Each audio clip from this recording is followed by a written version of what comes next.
loves! Welcome back again to my YouTube channel. So for today's video, ibabahagi ko naman po sa inyo kung paano nga ba gumawa ng account dito sa Meralco mobile app. So alam niyo ba mga lalabs ko, no hassle at mabilis mo na kaagad na mababayaran ang iyong Meralco bill gamit lamang ang kanilang Meralco mobile app. So hindi mo na kailangan pang magbayad sa mga outlet na partner ni Meralco at hindi mo na rin kailangan pumunta sa kanila pong mga branch para po magbayad ng Meralco bill. So kailangan mo lang na i-install ito sa iyong cellphone. Dito mismo sa kanilang application, pwede mo lang bayaran ang iyong Meralco bills. Dahil dito marami na po silang video kung saan ay pwede mo na nga na matrace or pwede mo na rin matrack or ma-view yung mga previous and then yung latest bill mo. And then dito, kung meron kang disconnection, malalaman din pala dito kung paano nga ba ito gamitin at kung paano dito magbayad ng Meralco bill.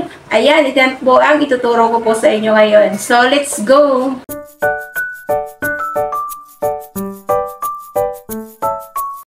Gagawin dito, kailangan mo lang install si Meralco Mobile sa iyong cellphone. So, after po lang install, open lang and then dyan nga po bubungad yung pinaka homepage po nila.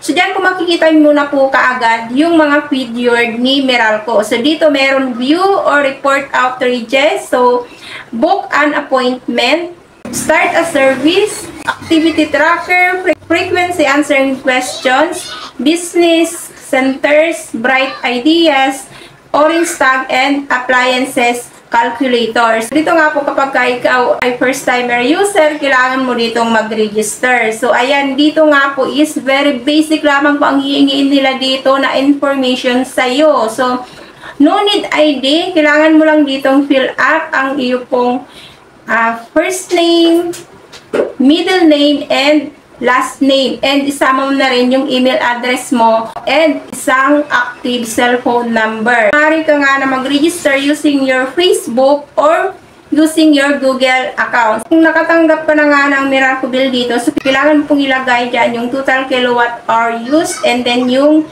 bill date, kung anong buwan po yung bill na babayaran nyo or yung latest na bill nyo. And so after po yan, so verification na po ang susunod dyan. So, magpapadala po sila ng confirmation doon po sa email mo. So, and i-click mo lamang po yan dyan yung link na binigay nila. Dahil dito nga po is kailangan mong gumawa dito ng password. So after po na makapagawa ka po ng password dito, so magla-login ka na ulit using your password and then yung email address na binigay mo dito.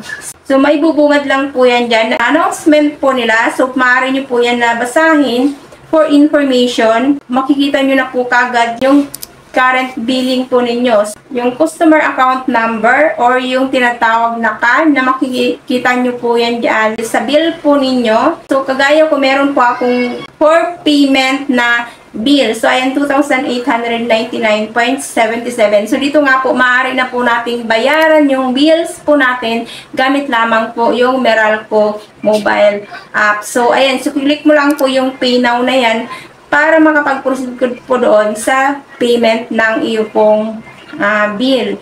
Pwede rin po pala dito mag-installment payments. I-edit mo lang po yan kung magkano nga ba yung partial na payment na ibabayad mo. Kailangan lang po is ma-fulfill mo siya on or before due date. So, meron po silang notes. So, this amount partially cover the bill you want to pay and kindly settle the remaining balance on or before your due date. Click lang po yung proceed. Loading. So, ayun nga po. So, dumidirekta na po siya doon sa partner nila. Kagaya po ng Baya Cards, credit card kayo magbabayad or sa e-wallets, let's say Maya, GCash, ShopeePay, and Bayad Center. Since sa akin, Maya, GCash po ako nagbabayad. So, i-reconnect lang po siya or i-link lang po yung Meralco bill natin. So, kailangan mo lang mag-login sa iyo pong GCash. Kailangan mo na i-link yung GCash account mo dito. Hingian ka lang po dito ng confirmation. So, OTP po yan, papadala ng GCash, and then lagay nyo po yan dyan.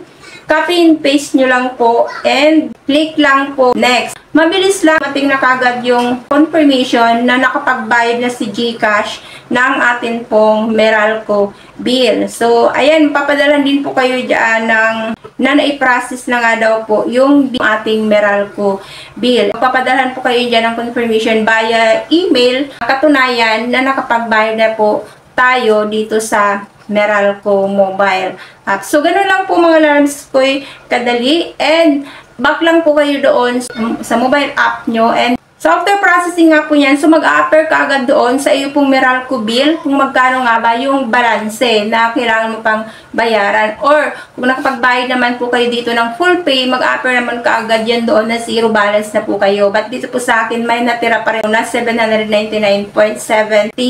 So kailangan mabayaran ko siya on or before ng due date para hindi po ako mapadalhan ng disconnection. And after po nyan, magsisend din po sila ng confirmation sa iyo pong email, katunayan na nakapagbayad, na i-process na po yung payment. So ganoon lang po mga alarms ko kadali. So mas maganda na po na gamitin yung Meralco mobile app ngayon. Kung meron pa po kayong hahanapin na mas maganda na bayaran ng Meralco, dito is mas maganda na talagang gamitin ito si Meralco mobile app. No hassle at hindi na po kayo magpapagod pa.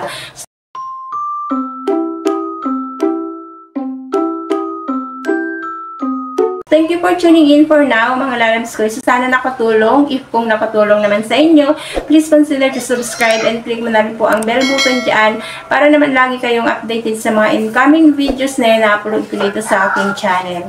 So, thank you for tuning in for now, mga lalabs ko. God bless. Bye-bye.